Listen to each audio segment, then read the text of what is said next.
Hello everyone, मेरा नाम आयुष कुमार सिंह है। मैं उत्तर प्रदेश के मैनपुरी ज़िले से बिलोंग करता हूँ। इस साल CUT-PG 2026 पॉलिटिकल साइंस में मैंने 282 मार्क्स स्कोर किए हैं। मैं अपनी एजुकेशनल बैकग्राउंड के बारे में आप सभी को बताना चाहता हूँ। मैंने अपनी स्कूलिंग मैनपुरी ज़िले से ही लॉर्ड कृष्णा स्कूल से कंप्लीट की थी। उसके बाद मैंने अपना ग्रेजुएसन दिल्ली यूनिवर्सिटी के PGDAV इवनिंग कॉलेज से कंप्लीट किया।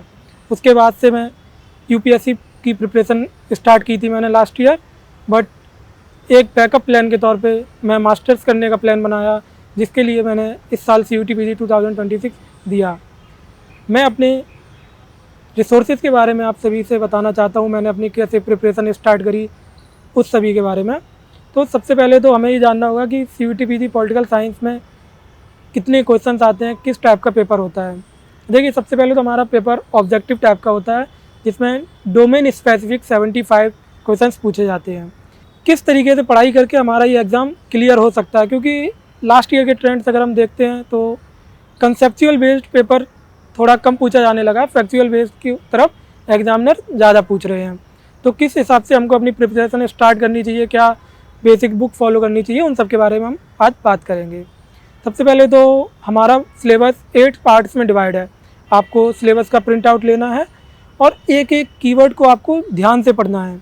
सबसे पहले हमारे पास वेस्टर्न पॉलिटिकल थॉट के थिंकर हैं, उनको हमको अच्छे से पढ़ना है। फिर 5 थिंकर हमारे पास I think Indian political thought के हैं। उसके बाद कंपैरेटिव पॉलिटिक्स एंड गवर्नमेंट है, इंटरनेशनल रिलेशंस है, इंडियन गवर्नमेंट एंड पॉलिटिक्स है, and public policies in India है, एंड कंटेम्प्रेरी रेलिवेंस इश्यूज़ हैं। सबके लिए मैं आपको अलग अलग सोर्सेज बताऊंगा। आपने अगर आपका बेस अच्छा है तो आप क्या फ़ॉलो करें, या आप बिल्कुल शुरू से तैयारी स्टार्ट करना चाहते हैं तो आपको क्या फ़ॉलो करना चाहिए, हम उसके बारे में चर्चा करेंगे। सबसे पहले हमारे पास आता है western political thought. Western political thought के लिए अगर आपने पॉलिटिकल साइंस नहीं पढ़ा है पहले, आप अब उसमें एग्ज़ाम देना चाहते हैं, तो आपको ये ध्यान देना होगा, आप किसी स्टैंडर्ड बुक से स्टार्ट कर सकते हैं, आप किसी टीचर के लेक्चर से स्टार्ट कर सकते हैं। मेरे साथ ऐसा था, मैंने सुब्रा रंजन मैम से ऑप्शनल कंप्लीट किया था, तो मेरा वेस्टर्न पॉलिटिकल थॉट वहाँ से कंप्लीट हो चुका था। अगर आप अपना खुद से पढ़ना चाहते हैं तो आप OP गाबा की बुक फॉलो कर सकते हैं, या फिर यूट्यूब पे आपको pol science help, Malvi academy, other sources के आपको वीडियोज़ मिल जाएंगे, आप वहाँ से कंप्लीट कर सकते हैं। नेक्स्ट टॉपिक था हमारा पॉलिटिकल थ्योरी। इसके लिए आप OP गाबा सर की स्टैंडर्ड बुक फॉलो कर सकते हैं। सबसे बेस्ट सोर्स अभी वही है पॉलिटिकल थ्योरी के लिए। अगर आप बुक पढ़ना अच्छा लगता है तो आप स्टैंडर्ड बुक OP गाबा की तरफ जाइए, वरना आप सुब्रा रंजन मैम के नोट्स भी इसके लिए रेफ़र कर सकते हैं। आप एजी सीकर के नोट्स भी रेफ़र कर सकते हैं, जो भी आपको ठीक लगे आप उससे पॉलिटिकल थ्योरी कंप्लीट कर सकते हैं। पॉलिटिकल थ्योरी के बाद अगर हम सबसे अच्छा वेटेज हमें देखने को मिलता है CUT-PG पॉलिटिकल साइंस में, वो है international relations and Indian government and politics. International relations के लिए आपको ग्लोबल पॉलिटिक्स एंड्रू हेविड की बुक है, उसको आप रेफ़र कर सकते हैं। सिर्फ आपको इसमें 2 ही टॉपिक्स अच्छे से करने हैं, रियलिज्म एंड लिबरलिज्म। आपको ये दोनों टॉपिक्स अगर अच्छे से कवर हो जाए, फिर उसके बाद आप किसी भी कोचिंग या किसी भी टीचर के नोट्स आप रेफ़र कर सकते हैं, क्योंकि इसमें मोस्टली जो क्वेश्चंस आते हैं वो क्रोनोलॉजिकल ऑर्डर में इवेंट्स, कोल्ड वॉर के इवेंट्स, इन सबको अरेंज करने के लिए आते हैं। इसमें मैंने अपने लिए जो रेफ़र किया था, पहले तो मेरा बेस सुब्रा मैम से बन चुका था, IR का भी मैंने पढ़ा था वहाँ से, लेकिन जो क्रोनोलॉजिकल ऑर्डर के लिए मैंने बुक एक PDF रेफ़र करी थी। बीइंग पॉलिटिकल के नाम से एक यूट्यूब चैनल है, उनके टेलीग्राम चैनल पे है एक इंटरनेशनल रिलेशंस के इवेंट, उसमें सारे क्रोनोलॉजिकल ऑर्डर में अरेंज है। वहाँ से आपका ईजिली बन जाएंगे क्वेश्चन अगर आते हैं, क्योंकि इसमें IR के हम लोग लास्ट 2-3 ईयर्स का देखते हैं, तो वो क्रोनोलॉजिकल ऑर्डर में ही अरेंज करने के लिए बोलते हैं। नेक्स्ट टॉपिक है हमारा इंडियन गवर्नमेंट एंड पॉलिटिक्स। अगर किसी बच्चे को CUT-PG में JNU चाहिए तो उसका ये टॉपिक सबसे मजबूत होना चाहिए, क्योंकि इंडियन गवर्नमेंट पॉलिटिक्स से सबसे ज़्यादा क्वेश्चन आते हैं। इस ईयर ही इससे लगभग 28-29 क्वेश्चन आए थे। ये टॉपिक इंपॉर्टेंट इसलिए हो जाता है क्योंकि CUT-PG में जो पॉलिटिकल साइंस सब्जेक्ट में मोस्टली स्टूडेंट्स होते हैं वो UPSC के एस्पिरेंट्स होते हैं, तो उनका इंडियन गवर्नमेंट पॉलिटिक्स ऑलरेडी अच्छा होता है। तो अगर आपको उनसे आगे निकलना है, अपनी सीट सिक्योर करनी है JNU में, तो आपको इंडियन गवर्नमेंट पॉलिटिक्स बहुत अच्छे से करनी है। इसके लिए आप M लक्ष्मीकांत सर की बुक रेफ़र कर सकते हैं, या फिर आप एजी सीकर सर का लेक्चर से यूट्यूब पे आप उसको भी रेफ़र कर सकते हैं, या फिर आपको कोई अच्छा सोर्स मिल रहा है, क्योंकि इंडियन गवर्नमेंट पॉलिटिक्स आप कहीं से भी पढ़ सकते हैं, सेम ही रहेगा, उसमें इतना ज़्यादा कुछ चेंज नहीं आएगा। नेक्स्ट टॉपिक हमारा है कंपैरेटिव पॉलिटिक्स। कंपैरेटिव पॉलिटिक्स आप इग्नू के नोट से कंप्लीट कर सकते हैं, क्योंकि इसमें पॉलिटिकल कल्चर वगैरह के बारे में, पॉलिटिकल प्रोसेस के बारे में क्वेश्चन आते हैं। वो आप फैक्चुअल टाइप का क्वेश्चन होता है, तो आप ईजिली अटैम्प्ट कर सकते हैं किसी भी सोर्स से।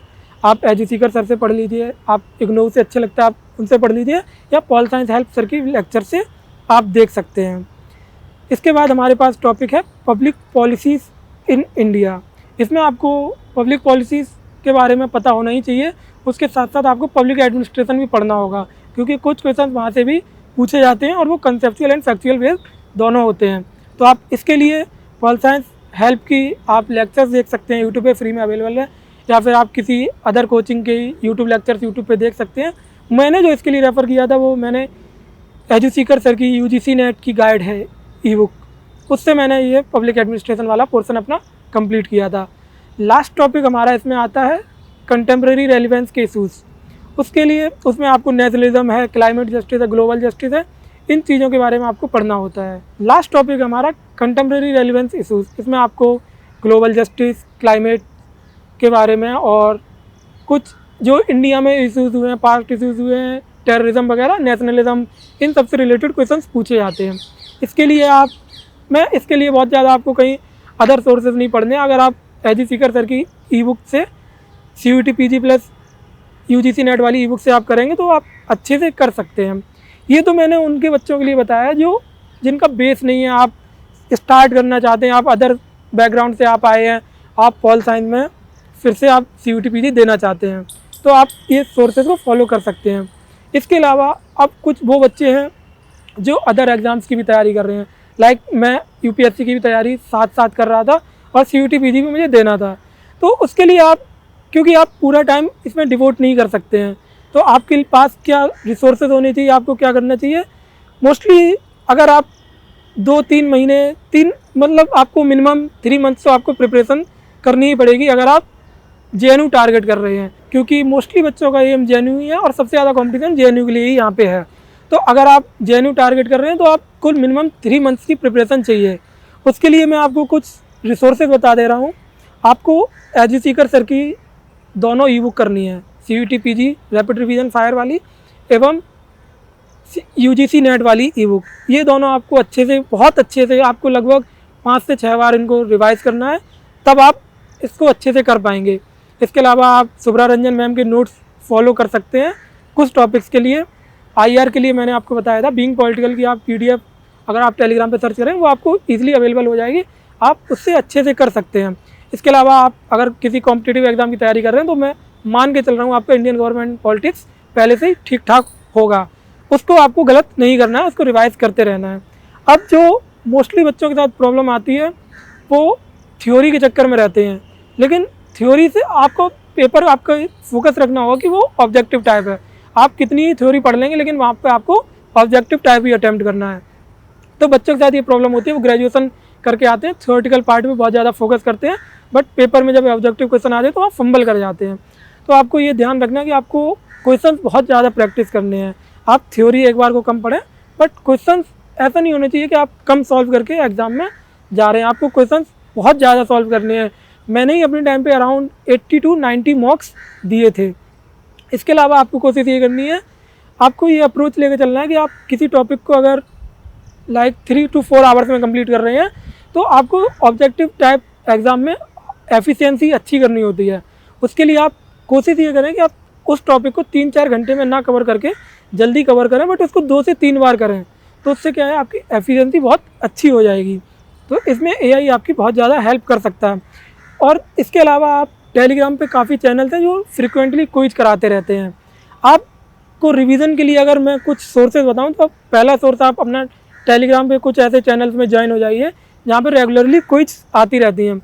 उसमें क्या है, लास्ट 2-3 ईयर्स से भी क्विजेस चल रही हैं।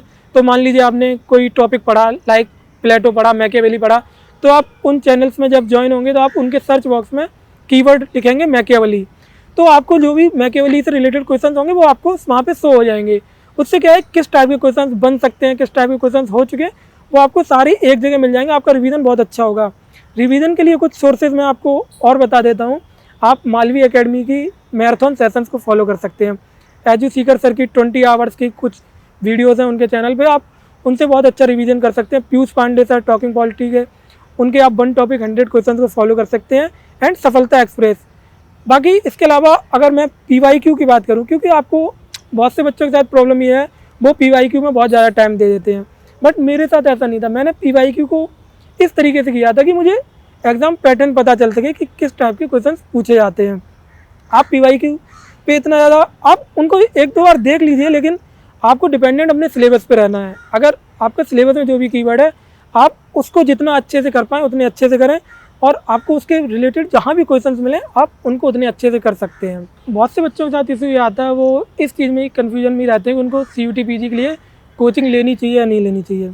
तो मेरा इसमें सीधा से ये मानना है कि अगर आपका पॉलिटिकल साइंस में बेस नहीं है, आपको एक गाइडेंस की ज़रूरत है, तो आप किसी भी टीचर्स का बैच ले सकते हैं। अदरवाइज़ अगर आपको पॉलिटिकल साइंस कहीं भी आपने पढ़ा है, पहले से आपको नॉलेज है, तो आप उनसे पढ़ लीजिए, या फिर आप NCERT से स्टार्ट कीजिए। आपको लगभग 11-12 की NCERT तो करनी ही करनी है। इसके अलावा हमें ये याद रखना चाहिए कि पेपर फैक्चुअल बेसिस की तरफ ज़्यादा आता है। अब प्रॉब्लम क्या आती है कि आप फैक्ट्स को कम पढ़ते हैं, आप बुक से कंसेप्ट ही पढ़ते रहते हैं, बट एग्ज़ाम की डिमांड को समझिए। एग्जामिनर आपको बहुत डीप में क्वेश्चन नहीं पूछ रहे हैं, वो आपकी wide range of knowledge check कर रहे हैं पॉलिटिकल साइंस में आप क्या समझ पाए हैं। पेपर जितना फैक्चुअल साइड आ रहा है तो उसमें प्रॉब्लम ये है कि आप उसमें कुछ एलिमिनेट नहीं कर सकते हैं। अगर लाइक उसमें किसी चीज़ का ईयर पूछ लिया, किसी बुक का पूछ लिया कि थिंकर कौन है, तो आप इसमें कुछ एलिमिनेट नहीं कर सकते। आपको वो चीज़ पता होगी, अगर आपको नहीं पता तो आपका गलती होना है। लेकिन आप अगर कट ऑफ ट्रेंड देखें तो इस बार JNU की जो political science with international relations की कट ऑफ गई है वो 279 गई है, तो आप बहुत ज़्यादा गलतियाँ नहीं कर सकते हैं। इसमें मेरा सजेशन ये है कि अगर आप जब भी मॉक दे रहे हो तो आपको बहुत अच्छे से एक जगह बैठ के मॉक देना है। ऐसा नहीं है आप चलते फिरते आपने मॉक्स दे दिया, आप मॉक अच्छे से दें और उसमें जो गलतियां हो रही हैं उसको बाद में चेक करें कि आपने गलती कहाँ की है। मेरा तरीका इसमें ये था, मैं एक बना लेता था अपने पेज पे कि मुझे कितने क्वेश्चन लीव करने हैं, कितने क्वेश्चन मैं गैस कर सकता हूँ। तो मैं एक टारगेट लेके चलता था कि लगभग मुझे 8 क्वेश्चन से ज़्यादा क्वेश्चन लीव नहीं करने हैं, क्योंकि अगर आप मेल कैंडिडेट हैं और आप JNU टारगेट कर रहे हैं तो आपको थोड़ा हाई रिस्क हाई रिवॉर्ड वाला लेके चलना पड़ेगा। आप उतने ज़्यादा क्वेश्चन लीव भी नहीं कर सकते हैं कि आप पहले से ही फीमेल कैंडिडेट से पीछे हो जाएं, क्योंकि ऑलरेडी ऑन एन एवरेज आप फीमेल कैंडिडेट से 20 मार्क्स पीछे रहते हैं। तो ये चीज़ आपको अपने माइंड में लेके रखनी है पहले से ही कि आपको इतना थोड़ा रिस्क लेना ही पड़ेगा। आप बिल्कुल ऐसा नहीं सोच सकते आप 56 या 55 क्वेश्चन में आप सिक्योर हैं, क्योंकि 279 कट ऑफ बहुत ज़्यादा इस बार गई है। इसके साथ ही हमको ये ध्यान रखना चाहिए कि हमको मॉक्स बहुत ज़्यादा देने चाहिए, क्योंकि प्रॉब्लम क्या आती है कि जब हम लोग मॉक्स कम देते हैं, बहुत कम प्रैक्टिस करके हमको ऐसा लगता है कि हमने बहुत अच्छे से कंसेप्ट पढ़ लिया है, थ्योरी हमको याद हो गई है, लेकिन जब एग्ज़ाम में हम लोग एग्ज़ाम प्रेशर होता है वहाँ पे बैठे होते हैं, तो जब 4 ऑप्शन हमारे सामने होते हैं तो हमको कन्फ्यूज हो जाते हैं कि कौन सा ऑप्शन सही होगा। बेशक हम लोग उसमें पहले सही मार्क करते हैं, बट उस प्रेशर की सिचुएशन में हम लोग अपना कभी कभी आंसर चेंज भी कर देते हैं, जो मोस्ट प्रोबेबली लास्ट में जाके गलत हो जाता है। तो आपको कोशिश ये करनी चाहिए कि आप उसको क्वेश्चन को पहले एक बार अच्छे से पढ़ लें और अपना आंसर चेंज ना करें। अगर आपने एक बार टिक लगा दिया है तो आपको अगर ज़्यादा ही लग रहा है, आपकी इंट्यूशन बोल रही है कि गलती है वो, तब तो चेंज करिए, वरना जो आपने फर्स्ट इंटेंट में टिक लगाया होता है वो मोस्ट प्रोबेबली सही होता है। बाकी CUT PG के फैक्चुअल होने से कुछ नुकसान भी हुए हैं, लोग की लॉजिकल रीजनिंग वगैरह थोड़ी कम हो रही है, बट फैक्चुअल पेपर ज़्यादा आ रहा है। बट इससे उन बच्चों को भी फ़ायदा मिल रहा है जिनके पास इतने ज़्यादा रिसोर्सेज नहीं हैं, जो कोचिंग अफोर्ड नहीं कर सकते हैं, तो उनको कुछ फ़ायदा मिल रहा है। तो आप कहीं से भी हो, आपका कुछ भी एजुकेशनल बैकग्राउंड हो, आप इसकी तैयारी स्टार्ट करें, JNU को टारगेट करें, JNU आपके लिए वेट कर रहा है। जैसा कि आपको पता है कि CUT PG मार्च या अप्रैल की साइड होगा, तो आपको प्रिपरेशन अपनी नवंबर या दिसंबर से स्टार्ट कर देनी है, क्योंकि अगर आप बहुत ज़्यादा प्रिपरेशन भी अपनी लेट करेंगे तो आप जल्दबाजी में उन टॉपिक्स को नहीं कवर कर पाएंगे जो टॉपिक्स आपको बहुत अच्छे से भी कवर करने थे। क्योंकि इस बार कट ऑफ बहुत ज़्यादा हाई गई है JNU की, तो उसकी वजह से हो सकता है नेक्स्ट ईयर पेपर थोड़ा टफर साइड जाए, एग्जामिनर थोड़ा टफ पेपर बनाए। तो आपको प्योरली फैक्चुअल बेस की तरफ भी नहीं इंक्लाइंड होना है, आपको कंसेप्ट भी साथ में अच्छे से करने हैं। बाकी अगर टाइम टेबल की मैं बात करूं तो अगर आप दिन में 3 से 4 घंटे अगर आप दे रहे हैं, 3 घंटे भी अगर आप रेगुलर कंसिस्टेंटली दे रहे हैं, तो आपका सिलेबस बहुत ईजिली कवर हो जाएगा। बस आपको सिलेबस से बाहर नहीं जाना है आप, क्योंकि कुछ 4-5 अर्बिट क्वेश्चन आएंगे, वो सिर्फ कट ऑफ थोड़ा हाई या लो करने के लिए होता है या टॉपर्स डिसाइड करने के लिए होता है। आपको उन क्वेश्चन की तरफ पहले से नहीं भागना है। आप अपनी तैयारी पूरा प्योरली सिलेबस पे बेस्ड रखिए, आपका एग्ज़ाम अच्छा होगा। बस आपको प्रैक्टिस, मॉक्स, रिवीजन, ये 3 अपने साथ मूल मंत्र रखने हैं कि आपको इन तीनों को नहीं छोड़ना है और बहुत अच्छे से अपनी तैयारी करनी है। इसके साथ ही अगर आप मॉक्स की बात करेंगे तो मॉक्स आपको मैं अपना एक्सपीरियंस शेयर करना चाहता हूँ कि जैसे मैंने कुछ जगह मॉक्स दिए, तो कहीं कहीं क्या होता है, वो बहुत ज़्यादा टफ मॉक्स बना देते हैं ताकि बच्चे को कॉन्फिडेंस डाउन हो जाए, उसको लगे नहीं मुझे तो इनकी कोचिंग लेनी चाहिए। बट अगर आपको ऐसा लगे कि आपको कोचिंग की ज़रूरत है तभी आप कोचिंग लें, अदरवाइज़ कोचिंग की कोई नीड नहीं है। इसके अलावा भी अगर आपको कुछ पर्सनल गाइडेंस वगैरह चाहिए हो मुझसे, तो आप हमारे Telegram channel CUET PG 2027 PISM POLM IRAM IRWM के नाम से चैनल है, वहाँ पे आप मुझसे कांटेक्ट कर सकते हैं और अपनी क्वेरीज पूछ सकते हैं। मैं कोशिश करूँगा कि जल्द से जल्द आपके आंसर्स मैं कर पाऊँ। कुछ ओवरव्यू मैं आपको JNU के बारे में भी देना चाहता हूँ। JNU में टोटल HUQP 18 जो हमारा पॉलिटिकल साइंस का पेपर कोड है, उससे 4 कोर्सेज़ में आपका एडमिशन होता है, जिसमें सबसे ज़्यादा जो कट ऑफ या जो बच्चे प्रेफर करते हैं वो PISM कोर्स को करते हैं, जो पॉलिटिक्स विद इंटरनेशनल रिलेशंस होता है। सेकंड है प्योर पॉलिटिकल साइंस, जिसे हम POLM बोलते हैं। थर्ड है IRWM, जो वेस्ट एशियन के इंटरनेशनल रिलेशंस को करते हैं। उसके साथ ही IRAM international relations and area studies. But due में हमारे पास सिर्फ पॉलिटिकल साइंस का ही एक ऑप्शन रहता है। JNU के बारे में सबसे अच्छी जो बात है, वहाँ आपको एक डाइवर्स कल्चर मिलता है, साथ ही आप 24/7 कैंपस में रहते हैं, तो आपको एक जो डिबेटिंग कल्चर जो मिलता है, ढाबा कल्चर जो मिलता है, तो वहाँ पे आप अपने विचारों को लोगों के साथ शेयर कर सकते हैं, एक अच्छा माहौल मिलता है। सेकेंडली सबसे ज़्यादा अफोर्डेबल अगर कोई यूनिवर्सिटी अपनी इंडिया में है ह्यूमैनिटीज़ के लिए तो शायद नहीं, सभी कोर्सेज़ के लिए ही JNU सबसे ज़्यादा ही अफोर्डेबल है। JNU क्यों आना चाहिए मास्टर्स के लिए? उसका सबसे जो अच्छा आंसर है वो यही है कि JNU आपको 24/7 एक लाइफ प्रोवाइड करता है इंडोर कैंपस में। आप वहाँ पे ढाबा कल्चर आपको मिलेगा, आप हॉस्टल में रहेंगे, आप 24/7 लाइब्रेरी का यूज़ कर सकते हैं, तो आपका एक ओवरऑल जो पर्सनैलिटी डेवलपमेंट होता है वो बहुत अच्छा होता है। ऐसा शायद ड्यू में नहीं है। ड्यू में हम लोग कॉलेज जाते हैं, सुबह गए शाम को वापस आ गए, बट JNU में ऐसा नहीं है। आप नाइट कल्चर भी है वहाँ पे, आप रात में भी आराम से किसी के साथ अपना डिस्कशन कर सकते हैं। दूसरा सेफ कैंपस है, और सबसे अच्छी जो JNU की चीज़ मुझे लगती है कि इस इन्फ्लेशन रेट में भी वो आपको इतनी मिनिमल फीस में आपको एजुकेशन प्रोवाइड कर रहे हैं, मास्टर डिग्री। अगर आप JNU की NIRF रैंकिंग देखेंगे, देश में दूसरे नंबर पे है, बट अगर आप उसका फ़ीस स्ट्रक्चर देखेंगे, मेरे हिसाब से वो देश में सबसे निचले स्तर पे आएगा।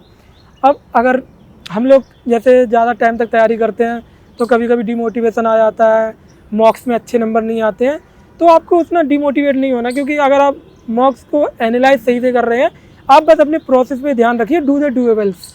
आपको ज़्यादा अलग चीज़ें नहीं करनी, आपने जो पढ़ लिया है उसको अच्छे से रिवाइज करना है, और आप कुछ ना कुछ अच्छा करते रहें, आप उनको एनालाइज करते रहें और स्कोर बूस्ट होता रहेगा। जब आप CUET PG जैसे एग्ज़ाम की प्रिपरेशन कर रहे हैं जिसमें JNU में इतनी कम सीट्स हैं, तो लाजमी है आपको डिमोटिवेशन भी आएगा। मॉक्स में कभी नंबर कम आएंगे, कभी ज़्यादा आएंगे, आप अप्स एंड डाउन्स चलता रहेगा, तो आपको डिमोटिवेट नहीं होना। जब भी आप डिमोटिवेट हो, आप अपने पेरेंट्स से बात करिए। कुछ आपको जो अच्छी चीज़ लगती है, आप क्रिकेट देखना पसंद करते हैं, आप खेलना पसंद करते हैं, आप वो करिए। आपको मूवीज़ देखना अच्छा लगता है, क्योंकि ये तैयारी ऐसी नहीं है जिसमें आपको बहुत ज़्यादा टाइम स्पेंड करना है, तो आप ईज़िली अपने चीज़ों के साथ भी तैयारी कर सकते हैं। मेरा भी यही था, मैं कभी कभी डिमोटिवेट हो जाता था, क्योंकि मेरे भी मॉक्स में उतने अच्छे कभी नंबर आते थे, कभी नहीं आते। तो मैं खुद भी पोइट्री वगैरह करता हूँ, तो मैं अपनी ये कविता आपको सुनाना चाहता हूँ जो मैंने लिखी थी। अंतर्मन से हार चुका हूँ किंतु डर को मार चुका हूँ, अंतर्मन से हार चुका हूँ किंतु डर को मार चुका हूँ, दुर्गम पथ पर आ निकला हूँ, अतुलता पर ना पिघला हूँ, जैसे ना अस्मित हुआ हूँ, भय से ना भयभीत हुआ हूँ, अडिग खड़ा हूँ, झुका नहीं हूँ, खिसक रहा हूँ, रुका नहीं हूँ, मैं तो अब तक मरा नहीं हूँ, क्या तन मन से लड़ा नहीं हूँ।